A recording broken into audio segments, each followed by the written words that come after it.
The scene starts in a stadium, outside where a lot of people have gathered. Inside the stadium, the announcer announces the star of today's show, the MVP of the 6th and 7th World Championships, Lee Tae-ho. But then the scene shifts, and our MC, Lee Tae-ho, is surrounded by a lot of warriors. 2 warriors talk to him, saying his name is weird and that the outfit he is wearing is also unique. Suddenly, both warriors gaze at each other. The guy with the black beard says to the other that he was the one who killed him. The other warrior, smiling, mocks him, saying, "Was he the one?" Then they both start glaring at each other menacingly. Seeing this, our MC thinks, what is happening here? Then, we see a blonde guy saying to the black-bearded guy, "You are here because of me." The man replies, "Yes, it was a good fight. But how did you die?" The blonde guy says he was killed by a kid who had braided hair, and while killing him, the kid said, "Father." The black-bearded guy, in happiness, says, "It was my kid, Vire. He avenged his father's death." The blonde guy replies, "You raised him very well. He will become a great fighter." Seeing this, our MC thinks again, how did I end up here? We see flashbacks of his gaming tournament where he was playing the game and he died. Thinking about this, our MC is shocked. Suddenly, a woman appears from behind and announces that our MC, Lee Tae-ho, is a great fighter and that he has won many duels. People around him start to cheer and say he is a great fighter and that they want a match with him. They wanted to fight him. Seeing them, Lee Tae-ho was shocked again. Then he thinks about the woman. Who is she? He remembers that she is the one who brought him here when he died while playing the game. A bright light appeared, and this woman came and told him that the one who has died in a glorious battle has the soul of a warrior. Then she asks for his hand. He says, "Am I dead? Where are we going? It shouldn't be hell, right?" She holds his hand, and while teleporting, she says, "Valhalla." While thinking about that, he also thinks about Valhalla, the place where people come when they die as warriors. So, she must have taken him as a warrior. Then our MC explains to her that he is not a real warrior. He is a pro gamer who plays games and tournaments. She says, "Tournament? That means you are a warrior." He replies, "Just send me back where I came from." Suddenly, a bunch of enemies attacks the place. One of the warriors takes out his Viking horn and blows it, signaling war. Everyone prepares for battle and starts to fight. While fighting the enemies, someone hands Lee Tae-ho a sword. He says, "What do you want me to do? I am not a warrior." Suddenly, an enemy attacks him. A Viking says to our MC, "Duck, young man." The Viking defends him and kills the enemy with deep wrath. He moves and asks Lee Tae-ho, "You do not know about Saga?" Lee Tae-ho questions, "What is Saga?" The warrior explains that coming to Valhalla means his accomplishments were widely known in his lifetime. He says that in this place, his achievements are his powers, and the more renowned the achievement, the stronger he can become. Tae-ho starts thinking about his achievements and realizes that all he did was eat and play games.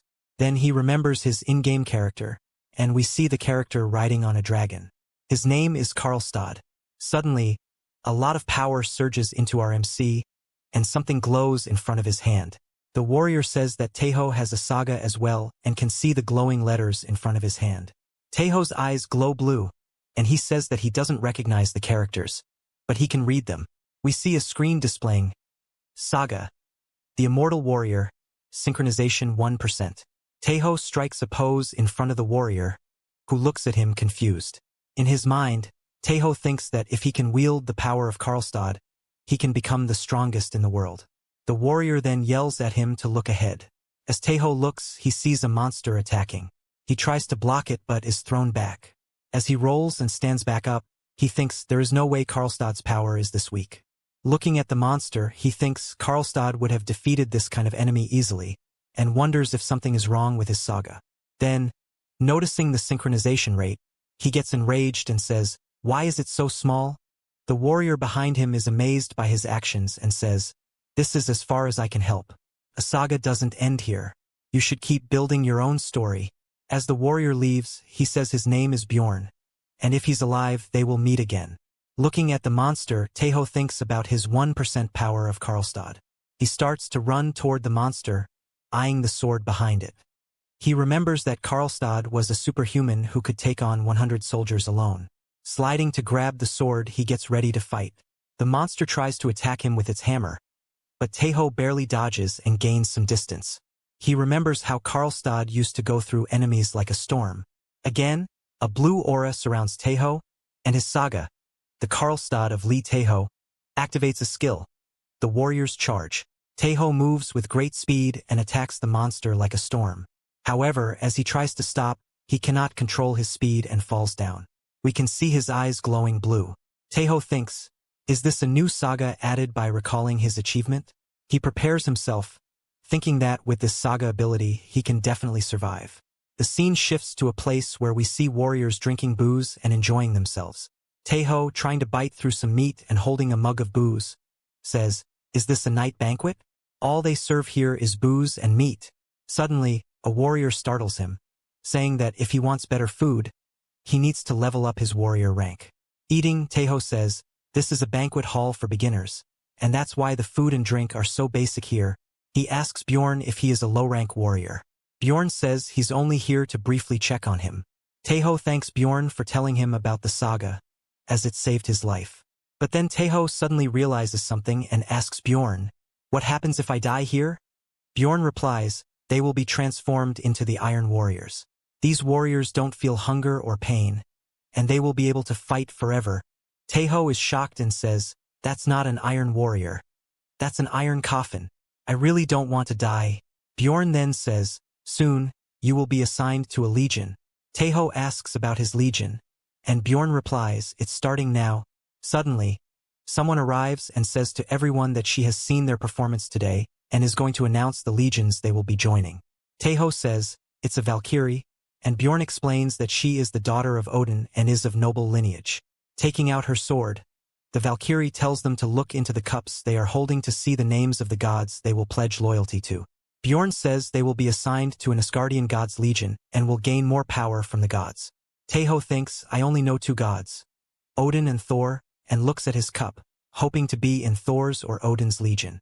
Then the scene shifts and we see Taeho with a Valkyrie in a boat.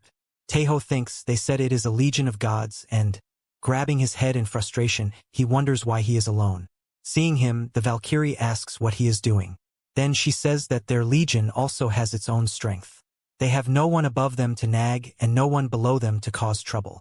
Taeho says, isn't that a complete paradise? Am I really the only one? Then we see what happened before when he saw the name of the legion in the cup. It was Iden. Everyone else around him was celebrating because they got the legion they wanted. Taeho says he has never heard of the name Iden, and then he looks up and sees Bjorn making an ambiguous expression. We then see a Valkyrie calling for the people affiliated with Odin's region, and others calling for their respective people. Taeho looks around, searching for Iden. Then we see a Valkyrie who looks sleepy and is calling for Iden. Taeho calls her and says he is from Iden's legion. She gets really excited, looks at him, grabs him and says, a newcomer. Wow, is this for real? It's been many years since they got a new member. Taeho, holding his breath, thinks, she is so close. She introduces herself as Haida. We return to the present on the boat. Taeho asks her what they are fighting against and why. She lifts her glowing hand and says she will tell him. An image of a tree appears with different worlds present. She explains that beyond this is Muspelheim, where giants, evil gods, and demons are invading. Taeho asks about the red area, and she explains that it is called Eren, but it has already been destroyed, and they are on the front lines. He then notices something and asks, is this Ragnarok by any chance? She replies, right, we are carrying out Ragnarok. She adds, to put it grandly, we are protecting the world. But to be honest, we are fighting to survive. Taeho thinks, can they travel through worlds? He then realizes that he might be able to travel back to the world where he originally lived. They arrive at a temple, and Haida says that since he has become a warrior, he should go and pay his respects to the god. As they enter the temple, Taeho asks if he will meet the goddess here. Standing in front of a statue, Haida says he won't meet her in person, but remotely. She hands him a golden fruit and asks him to stand on the altar. Taeho drops the apple and questions whether it will work. The altar starts to glow, and the goddess of life and youth appears, asking Taeho to come closer. Taeho sees a tree in front of him and, bowing down, thinks his body naturally became more polite. Suddenly, he feels a hand above him, and he is blessed with the protector's mantra of vitality, which will protect his body from the threat of death. Suddenly, Taeho feels a surge of power, and a golden light emanates from his body. All the diseases he had are gone. The goddess says she is looking forward to his future accomplishments. The scene then shifts to Taeho on the floor, and Haida tells him that he has received the blessings. She explains that he can now endure pain on the battlefield to the point of death, and there will hardly be any chances of him dying. Taeho, still on the ground and blushing, thinks she is pretty. As he gets up, Haida explains that as he grows stronger, the blessings will also get stronger, and their legion is called the Zombie Legion. Taeho then asks, once I defeat all the enemies, will I be able to return to the world where I came from? With a smug expression, Taeho thinks he looks cool, as Haida is now blushing. She thinks he is really cute to think that way. Giving him a hand, she says, of course you can. If we win, Taeho thinks I have to go back. As he grabs her hand, he thinks it's really soft. When he gets up, he is really close to her and blushes again. Then Taeho starts dreaming about being warmly welcomed by Haida when he gets home. In his dream, they sit together to eat, and she takes a spoonful of food to his mouth. He opens his mouth to eat, but suddenly, as he bites down, it feels like he's chewing on a hard shoe. Taeho snaps out of his daydream, realizing he's chewing on the tough meat in front of him. Haida asks if he's okay and encourages him, saying that they should work hard so they can rank up. She explains again that by leveling up, they can get better food. Cheerfully, she asks him to hang in there. Taeho blushes, and a notification pops up. Taeho's delusions have reached critical level. The scene shifts to the camp where Taeho learns that defeating enemies gives runes. He recalls feeling something within his body the last time and realizes that runes can be used to increase his abilities. The Valkyrie explains that magic boosts magic attack, willpower increases focus, and so on. Taeho asks if he can enhance his saga by increasing his magic. She explains that sagas are different. The more people know and believe in the story, the stronger the saga becomes. Sometimes, sagas can even become stronger than reality. For example, the legend of catching a snake could evolve into a legend of slaying a dragon.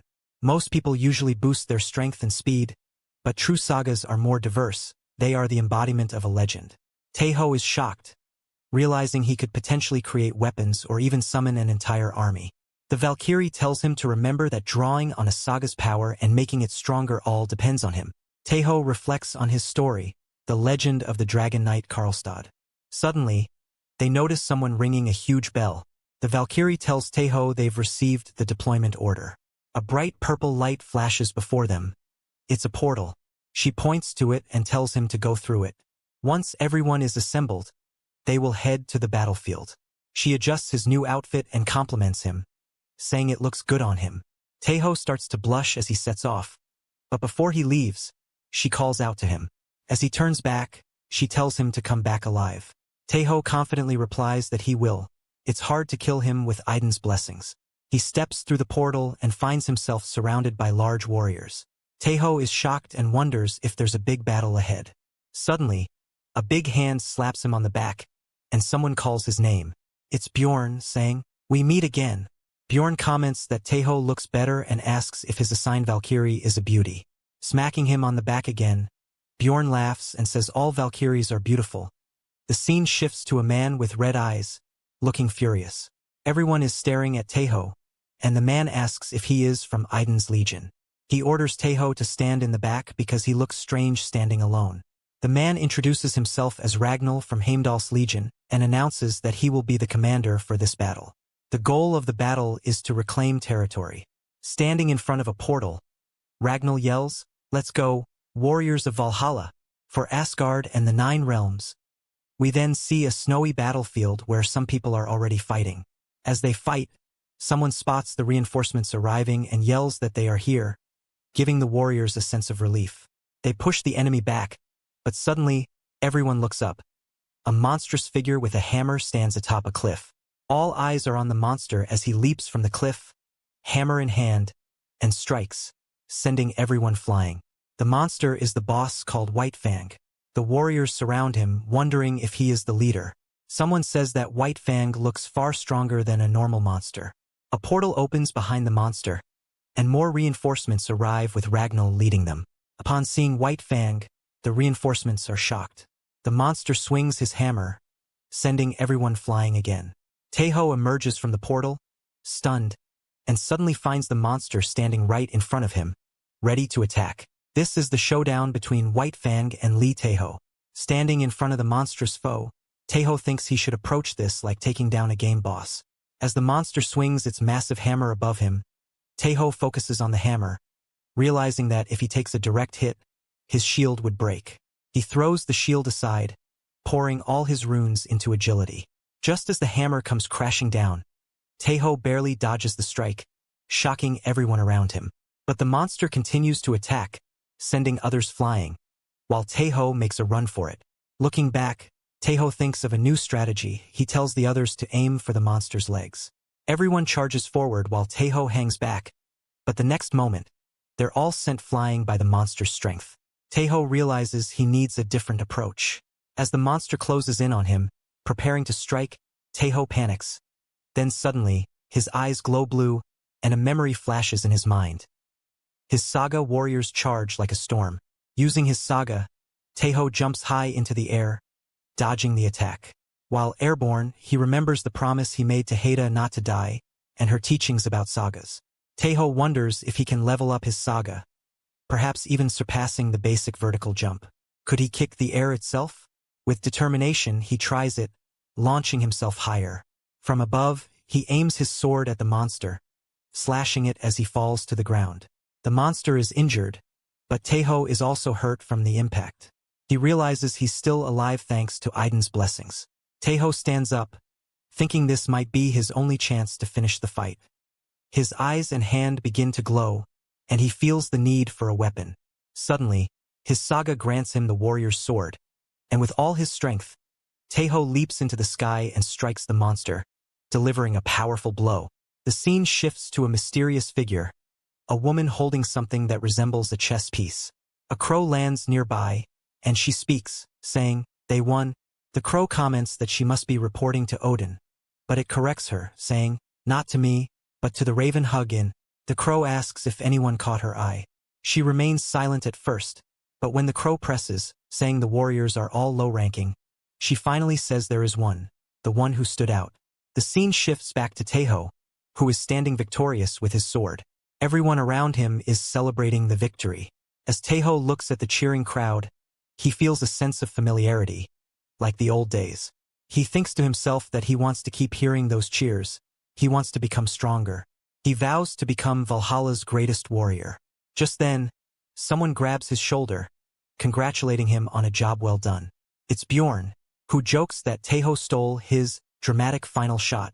Bjorn also tells Taeho that he's leveled up his Saga and can now summon a sword from thin air. Taeho thanks him, still feeling a bit new to the power, and tests it out, creating and dismissing the sword at will. Bjorn then says it's time to get moving. Taeho asks if they're heading back, but Bjorn points towards a distant fortress, explaining that they need to take it back. Until then, they'll be stationed there. Later that night, they set up camp between the mountains. Taeho lies on his bed, thinking about how much stronger he has become. He raises his hand, and a series of glowing letters appear in the air. It's a status window showing his Saga and more information.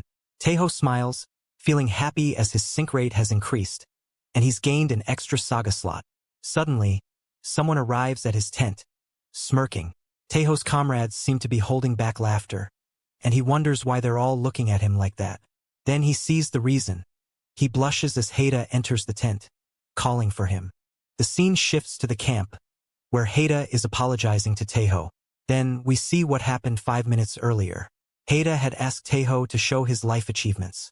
Taeho hesitated and asked if he could truly display them to others. Haida assured him that, if he decided to, he could. A list of his remarkable accomplishments then appeared, leaving Haida utterly shocked. Returning to the present, she was crying and apologizing profusely, overwhelmed by the sheer magnitude of his achievements. Taeho comforted her, silently noting how cute she looked. As they talked, Taeho began explaining the concept of virtual worlds.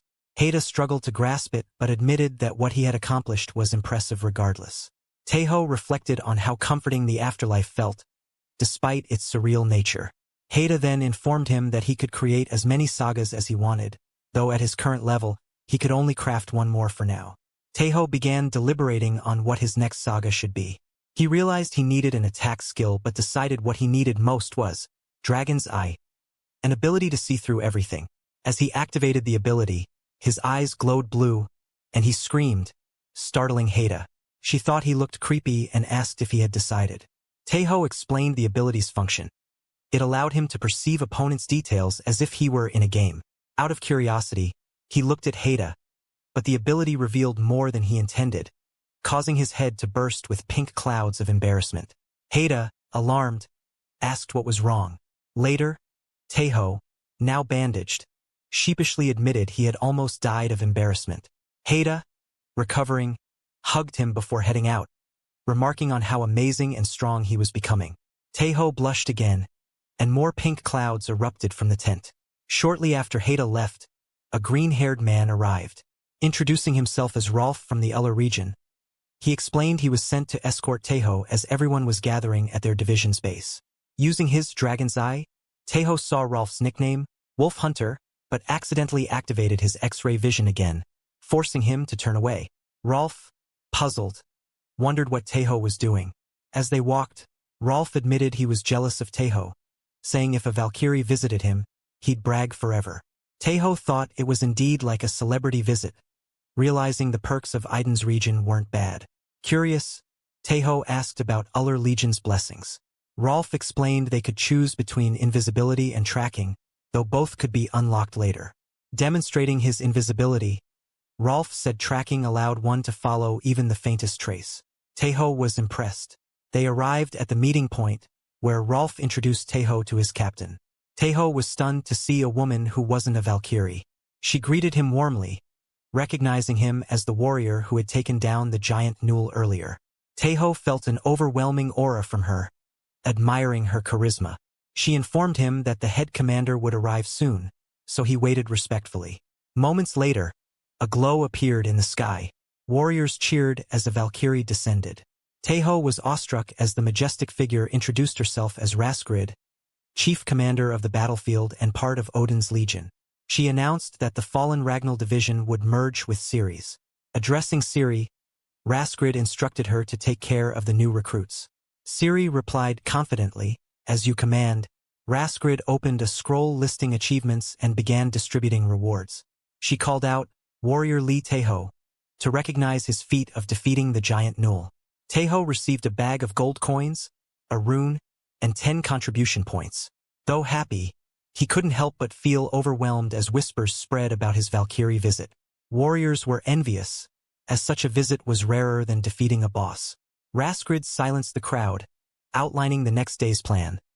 A fortress takeover using a tactic called Iron Rain. The warriors erupted in cheers, chanting, "Iron Rain," and Valhalla.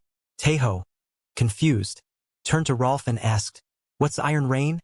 The next day, the Valkyrie and the warriors arrived at the battle site. The Valkyrie initiated the fight, while back at the enemy base, the boss, Red Eye, watched the warriors intently. As the battle began, the scene shifted to a moment of planning among Lee and the others. They devised a strategy using 2 units, the main unit and Ceres unit. The main unit would distract the swarms, while Ceres unit would scale the fortress wall and open the gate. To achieve this, they needed to reach a location called the Rune Magic Control Room. During the discussion, Rolf asked, "So, we're going over the wall with the Iron Rain?" Lee, confused, thought, "What's Iron Rain? Some kind of teleportation magic?" Before he could ask, they suddenly found themselves inside a massive barrel with the rest of Ceres unit. Seeing Lee looking a bit nervous, Rolf asked, "Taeho, aren't you excited?" Lee replied, "No, not at all." The barrel was prepared for launch. With a resounding boom, it was fired from a cannon. As the barrel soared through the air, everyone inside was exhilarated, except for Lee. The barrel crashed directly into the castle, dropping them right above the swarms. Though slightly injured, the warriors quickly recovered.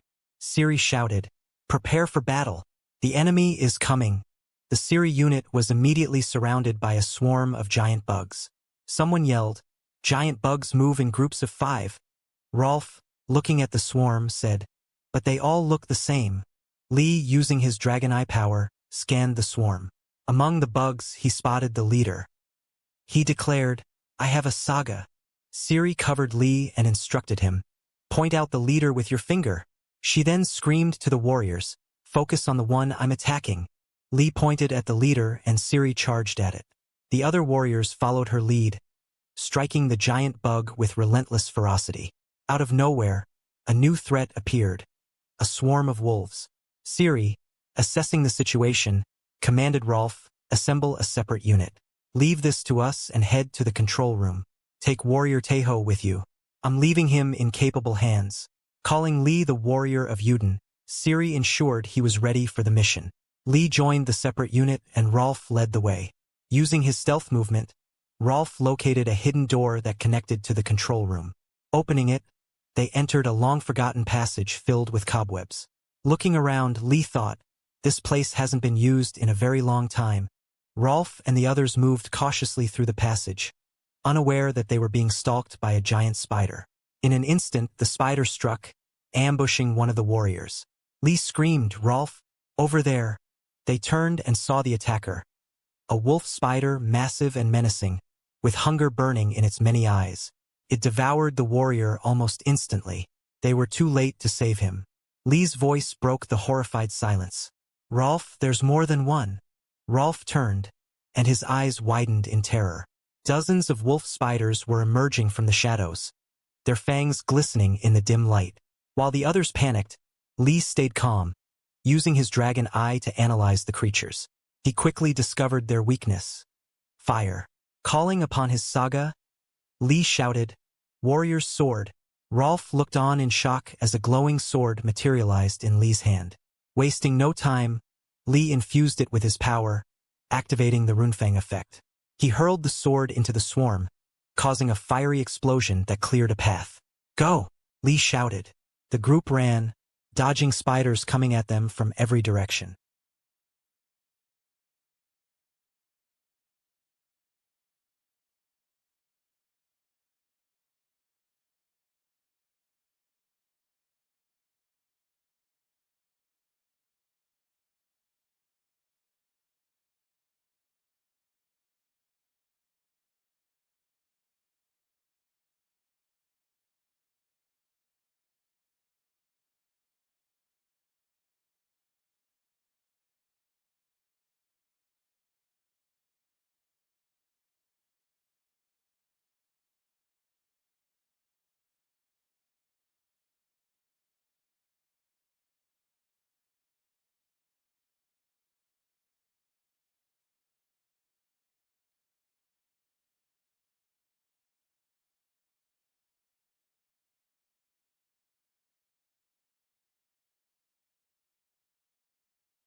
Suddenly, Black Fortress announced, an intruder is approaching the control room.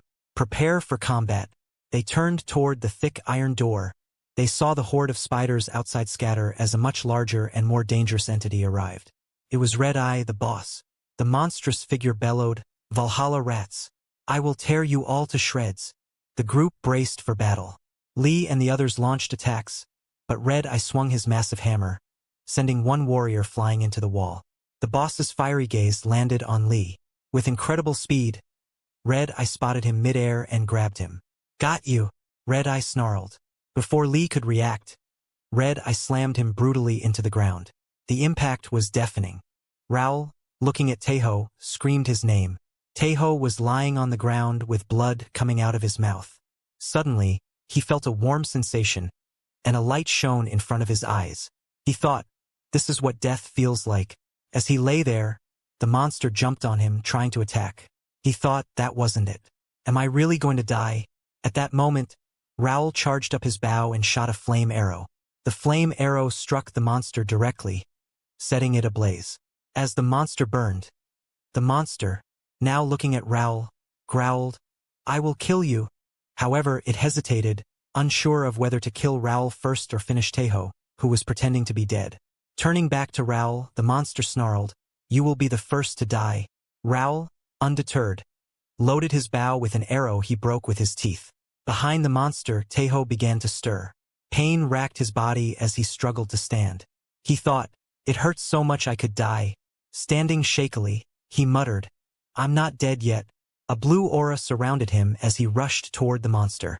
With one swift motion, he passed through the monster, cutting something. Here, the scene leaves the reveal to the audience, encouraging speculation about what Tejo cut. The monster howled in agony, collapsing to the ground while clutching its wound. Both Raoul and another companion looked on in disgust. Raoul said to Tejo, "End the monster's suffering." Tejo approached the monster. Summoning his sword, he said, "Sorry," as a fellow male. But when he glanced at his hands, he noticed something different. Instead of a sword, he was holding a massive hammer, Skullbuster. With a mighty blow, he struck the monster, shattering the ground around it.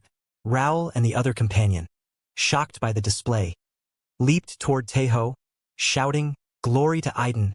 However, Tejo, distracted, stared at the screen in front of him. His synchronization rate had risen to 7%. When Raoul and the other companion landed on him, crushing him in their excitement, Tejo finally noticed them.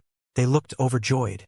On the other side of the battlefield, the boss monster Frostmane lay dead. His severed head was held by a warrior named Braki from Thor's Legion. Meanwhile, a crow observing the scene thought, instead of the warrior Braki, Raskrid is interested in the guy named Lee Tejo. Later, Tejo sat on Raoul's shoulders, celebrating their victory. That night, as the Valkyrie raised a cup of booze, she proclaimed, "Enjoy! You've earned it." Everyone joined in the festivities. Tejo, however, stood alone on the wall, silent. Raoul approached and asked, "How's your body holding up?" Tejo replied, "I feel like I'm going to die." Raoul admitted, "I was terrified when you were slammed to the ground." Just then, someone else arrived. "Do you mind if I join?" It was Siri. She added, "Your contribution today was substantial. Would you accept a drink from me?"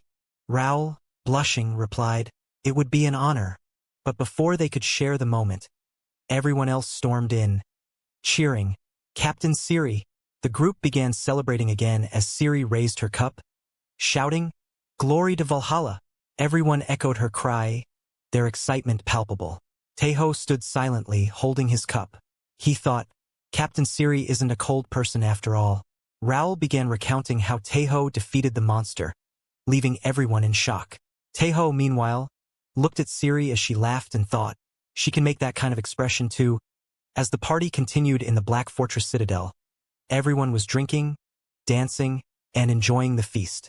Tejo, however, was growing increasingly frustrated as the festivities seemed never-ending. Things took a turn when a group of warriors began to quarrel. Tejo stood. Someone called out to him.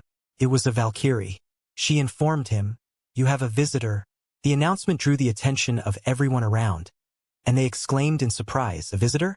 At this hour?" The visitor was none other than Haida. The warriors around shouted in excitement, which only added to Tejo's embarrassment. Flustered, he turned to Haida and muttered, "Let's head out quickly." As the two left, one of the warriors sighed enviously, saying, "Ah, youth! How enviable." Another warrior shrugged and suggested continuing with the drinks, but the Valkyrie interrupted. "No, you shouldn't. Siri's unit has a special mission tomorrow." The announcement dampened the mood, and the warriors reluctantly quieted down. The next morning, Tejo arrived yawning, looking visibly tired. His comrades teased him, asking, "What were you up to last night?" Tejo replied defensively, "I was asked to keep it a secret." Tejo denied it, but the golden necklace around his neck gave him away. Siri soon arrived and called everyone to attention. "Listen up. From now on, we have a special mission to carry out," she announced. "Our target is the dwarf mine located east of the Black Forest. When the gnolls seized the fortress, the dwarves sealed the mines and holed up. Our mission is to go there and assess the situation." As Siri spoke, Tejo pictured an image of a dwarf in his mind and whispered to Rolf, "What are dwarves like?" Rolf chuckled. "They're crazy about beer. If we meet any, you might get a chance to drink with them." Rolf began sharing more details about dwarves. But Siri interrupted. "The briefing isn't over yet." She continued, The mines are far from here, so we'll use black lightning for transport. The name caused a stir among the warriors. They whispered in shock, Black lightning? Taeho, confused, asked, What's black lightning? Rolf shrugged. I have no idea. The scene shifted to the previous night. Haida had asked Taeho to keep their conversation a secret. She had removed the necklace she was wearing and handed it to him. Taeho's cheeks turned red as she explained, This is the golden apple necklace. Wearing it will increase your self-recovery speed. She also gave him a small pouch containing fragments of the golden apple, explaining their uses: healing wounds, detoxification, and lifting curses. Finally, she leaned in and kissed him on the forehead, saying, May Aiden's blessings be with you. The story shifted back to the present. Taeho was buried in the snow outside the dwarf mines. Coffins were scattered everywhere. Slowly, Taeho emerged, shivering but unharmed. Looking around at the carnage, he thought to himself, I never expected to have lunch in a coffin. He glanced at the necklace around his neck and realized it was thanks to this gift that he had survived. But seeing so many fallen, he clenched his fists and thought, they shouldn't have died. Minutes later, the group gathered outside the dwarf mines. The door was wide open. Ciri ordered the warriors to enter cautiously. Inside it was pitch black. Ciri's voice echoed as she announced, We are warriors from Valhalla. Valkyrie Rasgrid sent us. Taeho activated his Saga ability and scanned the surroundings. His face darkened as he noticed numerous red names glowing in his vision. He quickly called out, Commander Ciri, we're surrounded. Ciri immediately ordered, Form a shield wall. Arrows rained down on them. The shield wall absorbed most of the impact, but a few arrows pierced through. Ciri turned to Taeho and asked, Can you identify the enemy? Peering through the gaps in the shields, Taeho saw the figures clearly. His voice was grim as he said, They're dwarf zombies. The revelation sent a chill through the group. Rolf muttered in disbelief, Zombies? How can that be? Taeho confirmed, Yes, dwarf zombies. Which means... He paused, his voice heavy with sorrow. All the dwarves are dead. They were all in shock. Rolf turned to Lee and asked, Are you sure those are all zombies? Lee nodded, though uncertainty flickered in his eyes. I'm sure, but it's too dark to see their faces. They all have different names. They're not ordinary zombies. There's something else. Before they could process this, the dwarf zombies began reloading their weapons. Ciri's voice rang out, desperate and commanding. Raise your shields again. But when they looked, their shields were already shattered and barely holding together. They knew they wouldn't survive another attack. The group exchanged uneasy glances, the same question echoing in their minds. Is this really the end? Suddenly, a voice broke through the tension, loud and clear. Everyone, over here.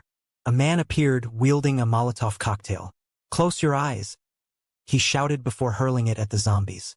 The explosion lit up the area, disorienting the undead, and the group seized the opportunity to escape. The man led them to a small passageway and yelled, Hurry, get in. As they scrambled into the narrow escape route, Rolf hesitated, glancing back. Isn't there another way? Without waiting for an answer, the man pushed Rolf in. The group tumbled down into a hidden chamber. Lee looked around, stunned. The place was unlike anything he'd ever seen. The man introduced himself as Isaac and began to explain. All of this is the work of a vampire. It appeared at dawn yesterday and caused all this chaos. If you're bitten or killed by these creatures, you'll become ghouls under its curse. There are around 20 dwarves here, already under its control. Ciri asked, Does the vampire have any distinctive features? Isaac nodded grimly. It's huge, with a gray body and pitch-black eyes. It fights physically rather than using magic. Ciri leaned closer. Do you plan to seek revenge? Isaac hesitated. I do, but it's too soon. There's something even more urgent to deal with. Everyone looked at him, puzzled. Isaac took a deep breath and said, Recently, an UNT was discovered in this mine. The group was stunned. Some of the warriors didn't know what UNT was. But Rolf turned to one of them and asked, All right, what exactly is it? The warrior explained, UNT is called the metal of the gods. It's the hardest material in the world, capable of forging weapons like Mjolnir. We cannot let it fall into enemy hands. They pressed forward, reaching the location where the sacred anvil rested at the top of a towering chamber. Isaac explained, the UNT can only be refined under moonlight. The ceiling above the tower can open to let the light in, but the vampire guards it. Lee's eyes widened. Moonlight? But it's noon right now. Sunlight could weaken the vampire. Siri nodded, formulating a plan. We'll make a quick frontal assault. Charge! The group stormed the chamber, where a pack of ghouls was feasting. Startled, the creatures attacked, but the warriors fought back fiercely. Siri shouted, Vanguard! Shield them! The dwarves unleashed a whirlwind attack, cutting through the ghouls. Meanwhile, Lee and Siri slipped ahead, with Isaac apologizing under his breath as he fought former comrades now turned into monsters. They reached the inner chamber and cautiously opened the door. Inside, they saw the UNT glowing faintly, but their eyes were drawn upward as Lee suddenly screamed. There, on the ceiling, the vampire was clinging to the stone above, its ominous presence filling the room. Before they could react, it attacked in a blur, striking Rolf and the other warriors. Its voice boomed through the chamber. How did you all get in here? Lee was caught in the unrelenting grasp of the vampire Stragos. Moving even an inch would mean certain death. Isaac, filled with tension, could do little but watch helplessly. Meanwhile, Rolf lay injured on the ground. As Siri checked on him, asking if he was okay, it was clear he was in no condition to fight. Stragos, towering over them, smirked cruelly. You are all capable warriors. It would be a waste to simply kill you. Instead, I shall rebirth you as my powerful ghoul soldiers. Lee was overcome with dread. Wouldn't it be better to die than become one of his mindless puppets? Suddenly, an arrow shot through the air, striking Stragos. He growled and turned, grabbing Siri. It was her attack. Inspired by her courage, Isaac felt his spirit ignite. Rather than becoming that monster's dog as a zombie, it's better to die fighting, he roared, attacking with his fire gun. But Stragos remained unaffected, his immunity to fire rendering the attack futile. Furious, he charged toward Isaac. Siri quickly ordered the warriors to form a shield wall, hoping to protect him. Stragos, however, punched with such force that the entire shield wall crumbled, sending the defenders flying. At that moment, the dwarf trio launched their signature move, the whirlwind attack. Their axes spun furiously, slashing at Stragos, who held his ground against their onslaught. Lee, watching for the right moment, noticed the perfect opportunity. Stragos had moved into position. Lee pulled a lever, and sunlight streamed through an opening in the ceiling. The rays of light hit Stragos directly, burning his undead flesh. Smoke and ash began to rise as Stragos writhed in agony. Without hesitation, Lee broke the lever to ensure the sunlight wouldn't be cut off. The group watched in awe and apprehension as Stragos smoldered. Rolf asked Lee, "Do you even know how to kill a vampire?" Lee shrugged, uncertain. Maybe he'll just burn to ash? But Stragos had other plans. As they watched, he began chanting a spell. Storm clouds began forming above, blocking out the sun. Realizing the danger, the warriors attacked him together. Their combined assault caused him to dissipate into a swarm of bats, escaping into the air. Stragos had entered a new phase, now calling himself Birgit. In this form, he vowed to become untouchable. Birgit unleashed a deadly acid onto the battlefield, forcing the warriors to scatter. One unfortunate soldier, standing too close, was hit and dissolved instantly. Birgit sneered, "How long will you keep running?" He flooded the floor with poison, leaving almost no safe space to stand. Lee gritted his teeth.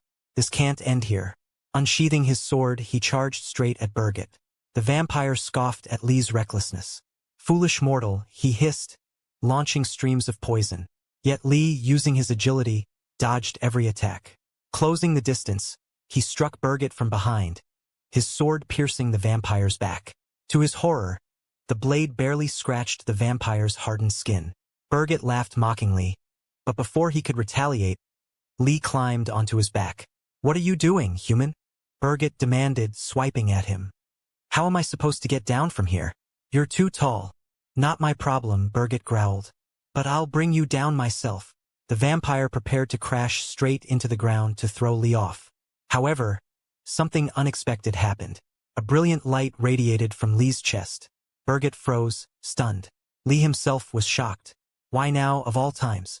A powerful voice echoed in his mind. A new saga has emerged. Wait until the new episode to find out what happens next, and don't forget to like, share, and subscribe.